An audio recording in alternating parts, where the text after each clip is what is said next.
네, 이번에는 이제 그 종교에 관한 이제 엥겔스뿐만 아니라 마르크스주의에서 종교에 관한 것들을 한번 보겠습니다. 먼저 이제 종교의 발생에 대해서 한번 보겠어요. 그래서 자 보면은 먼저 죽은 사람이 이제 꿈이나 몽상에 나타나지 않습니까? 그럴 때 이제 이런 그 원시 시대의 사람들은 육신이 죽어도 영혼은 죽지 않는다는 생각을 갖게 되었죠. 그래가지고 이제 사람은 다 영혼이 있구나 이렇게 생각이 된 거죠. 그래서 사람마다 각자의 영혼이 육체를 지배하고 있다.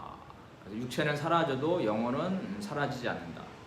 근데 이러한 것들이 이제 사람뿐만 아니라 동물 아니면 뭐 거대한 이 자연물, 산이다 그러면 산신령이 있다고 그러잖아요. 호수다 그러면 호수의 신이 있다고 생각하고, 이런 식으로 해서 동물이나 거대한 자연물도 그것이 지배하는 영혼이 있다고 봤다. 그러니까 어떤 귀신, 처음에는 귀신이 생각한다는 거고 그 귀신이 영혼이 되는 거죠. 그래서 초보적인 신의 개념이 나오면서 이제 종족이나 도시에도 그것을 지배하는 영혼이 있고, 이것이 바로 이제 수호신이 되겠죠. 종족의 수호신, 도시의 수호신 있습니다. 그리스 로마의 신화에서 보듯이 이런 사람들 사이에 계급이 있듯이 도시마다 주종 관계가 있죠. 신 중에 힘이 센 신이 있죠. 제우스라든지 이와 같이.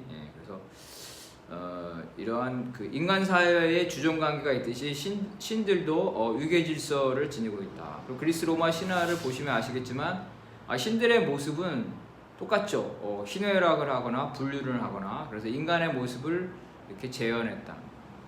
그래서 이러한 것들은 당연히 다신교를 예상을 하게 되겠죠. 그래서 이런 다신교에서는 인간사의 경쟁과 마찬가지로 신들과의 경쟁이 있는데, 그 중에서 모든 것을 다스리는 가장 강력한 신, 이 강력한 신, 이 신이 이제 그 서로 경쟁하게 됩니다. 그래서 자기 나라의 신, 자기 종족의 신, 자기 국가의 신이 가장 강력한 신이다. 그래서 제일의 신으로의 경쟁을 일으키고, 그것을 이겼을 때 다른 신은 사라지고, 도시의 신을 정복한 나라는 정복당한 신을 없애버리죠. 자기가 믿는 신을 이렇게 파급시키는, 그래서 제일의 신으로 경쟁이 일어나고, 이러한 것들이 이제 나머지 신을 부정하고 자신의 신만 얘기하는 유일신으로 가게 되는 겁니다. 결국에 사람의 생각은 여러의 신이 있지만 이 모든 것을 창조하고 다스리는 하나의 신이 있을 것이다 하는 생각에 도달한 거죠. 그래서 다른 신, 한편으로는 다른 신들을 죽이는 한편으로는 철학적으로 모든 것을 창조하고 다스리는 하나의 신, 여러의 신이 아닌 것이 아니라. 그래서 소크라테스가 바로 이런 철학적 신. 그래서 소크라테스는 그 아테네의 신을 부정했어요. 왜냐하면 도시마다 신이 있다는 것, 도시신을 다 부정한 겁니다. 도시마다 신이 있다는 게 그게 무슨 신이냐? 신은 이 세상의 모든 것을 창조했는데 어떻게 그런 게 여러 명이 있을 수가 있겠냐? 신은 하나밖에 없다. 유일신이다. 그러니까 도시마다 있는 신은 진정한 신이 아니다. 소크라테스가 철학적으로 유일신, 진정한 신을 주장하게 되면서 이후에 이제 그 기독교 교리나 이런 데서 소크라테스의 그 유일신 사상을 많이 받아들입니다. 그래서 드디어 이제 유일신이 이런 과정에서 나오게 되는데요. 그러면 인간이 신에게 그 원하는 것이 있죠. 신에게 원하는 거, 자식을 낳아달라든지 전쟁에서 이기게 해달라든지, 그렇죠. 신에게 원하는 거 있으면 그러면 인간도 신이 원하는 거를 줘야 되죠. 그래서 신이 원하는 거는 재물이다. 너의 소원을 내가 들을 테니까 너도 네가 가장 소중한 것을 나한테 바쳐라. 또 신이 원하는 거는 내 말을 들어라. 원하는 거였죠. 일요일에 와서는 일요일마다 교회에 와서 예배를 드려라. 이런 것들. 그다음에 도둑질을 하지 말라. 이러한 것들. 그래서 인간 사회의 규칙을 신이 원하는 것으로 이렇게 하지요. 간음하지 말라. 그런 것도 있지만 오직 신을 위한 것들. 나 외에는 다른 신을 믿지 말라. 유일신 이런 것이죠. 그래서 이러한 신이 원하는 것, 재물이라든가 신이 원하는 행동이라든가 신이 원하는 의식이라든가 이런 것들이 이제 신의 말씀이죠. 신의 말씀. 그래서 신이 원하는 것은 신의 말씀으로 나타난다. 그래서 신의 말씀은 개인과 가족의 소망, 인종과 공동체의 여망을 반영하게 되죠. 그래서 종교는 공동체의 종교다. 그리고 이 종교는 결국 민족 종교다.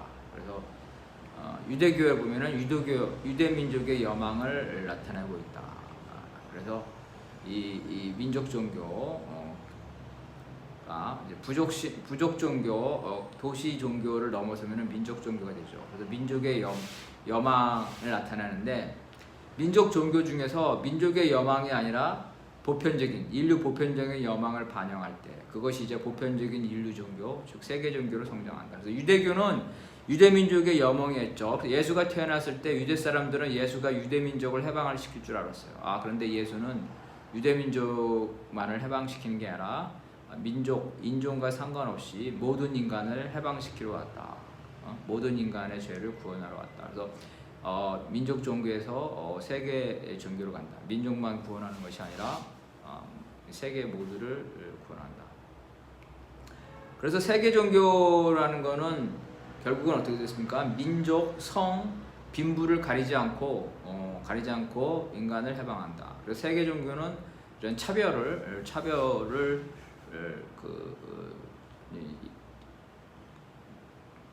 따르지 않습니까? 그러니까 나만 믿으면 구원을 받는다. 네가 가난하든 부자든 남자든 여자든 간에 나를 믿으면 구원을 받는다. 그래서 뭐 기독교도 그렇고 불교도 그렇고 뭐 이슬람교도 그렇고 나를 믿으면 너의 출신이나 이런 것들은 가리지 않고 구원을 받는다. 이게 세계 종교의 특성이다. 보편성이야, 보편성. 인류 종교다. 그러면 이제 신의 말씀인데, 그러면 신의 말씀을 누가 하냐? 누가 신의 말씀을 하고? 신의 말씀은 첫 번째는 신의 사명을 받았다는 선지자, 신의 말씀을 직접 들었다는 선지자, 모세나 예수나 이런 선지자들이죠. 석가나 이런. 그래서 신의 말씀은 예수 석가의 말로 최초로 형상화되고 이것들이 이제 글로 표현이 되는 거죠. 그래서 그의 제자들이 이런 선지자들, 예수나 석가의 말씀 이것들을 이제 내가 이렇게 들었다. 그래서 그 들은 얘기를 적죠.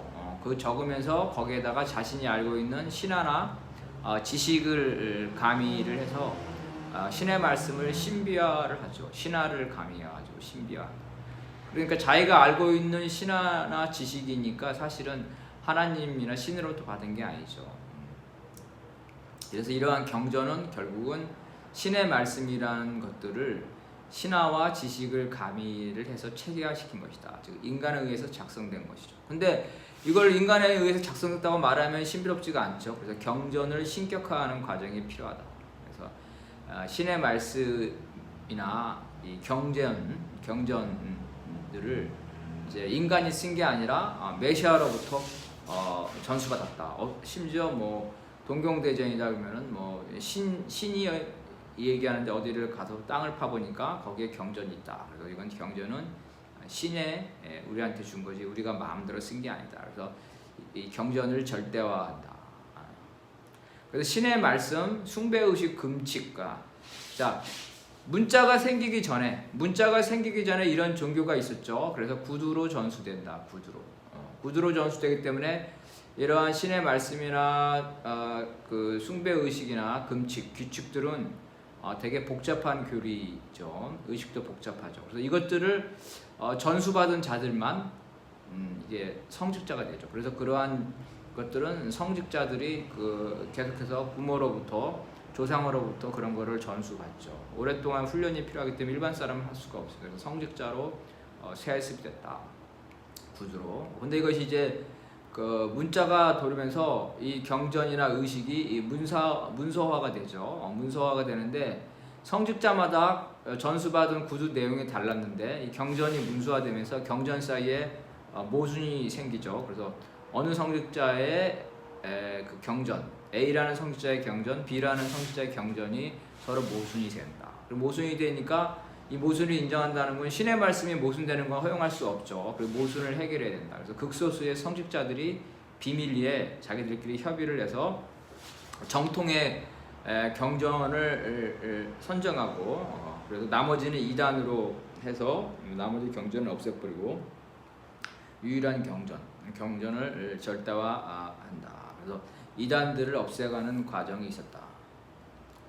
그래서 이제 신이라는 게 존재하고 신을 숭배하는 의식이 있고 직업적인 성직자들이 생겼죠. 그러니까 신을 숭배하는 장소, 직업적인 성직자들의 숙식, 생계를 해결해야 되죠. 그래서 이러한 물적 토대가 나오죠. 그 가장 중요한 게 성전이다. 그리고 이제 뭡니까? 재물이다. 재물은 누가 가져가겠어요? 성직자가 가져가겠죠.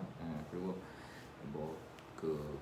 성금이다. 이런 것들이 이제 나타나야 되는 거죠. 그래서 이와 같이 신, 경전, 성전이라는 것들이 이제 합쳐지면 드디어 종교라는 제도가 나옵니다. 그래서 이제 제도로서의 종교는 결국은 막대한 재정이 많이 들어가죠. 또 높은 사회적 지위의 성직자들, 그리고 종교적 권위를 이용하려는 세속의 권력자들이 있죠. 왜냐하면 사유재산을 지켜라, 남의 소유물을 탐하지 말라, 이렇게 말하는 것보다도 하나님이 말씀하시기를 남의 재산을 탓하지 말라, 이렇게 얘기하면 훨씬 권위가 있겠죠. 그래서 이러한 종교적 권위를 이용하려는 세속의 권리들과 결탁을 하면서 이러한 성직자들이 세속의 권리도 누리게 되는 이렇게 되죠. 그래서 이러한 것들을 재생산하기 위해서 결국은 세속의 권리 중 가장 강한 국가 권력과 종교가 결탁이 된다. 그래서 2단계에 이르러서 종교는 그것이 비록 기독교나 이슬람처럼 인류의 종교, 보편적 인간 해방을 위한 보편적 종교라고 하더라도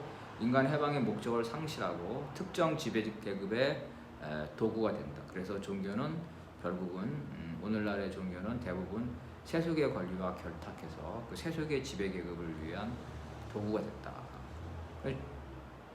노예 시대에 때는, 고대 노예 시대에 때는 노예주, 그리스 로마의 신에 보면은 그렇죠, 노예주의 그 도구가 된 거죠. 그 다음에 중세 시대는 카톨릭은 중세 귀족의 도구가 됐고, 오늘날 자본주의 종교, 기독교죠. 신교는 바로 자본가의 종교로서 자본가 계급의 지배 도구가 되는 겁니다.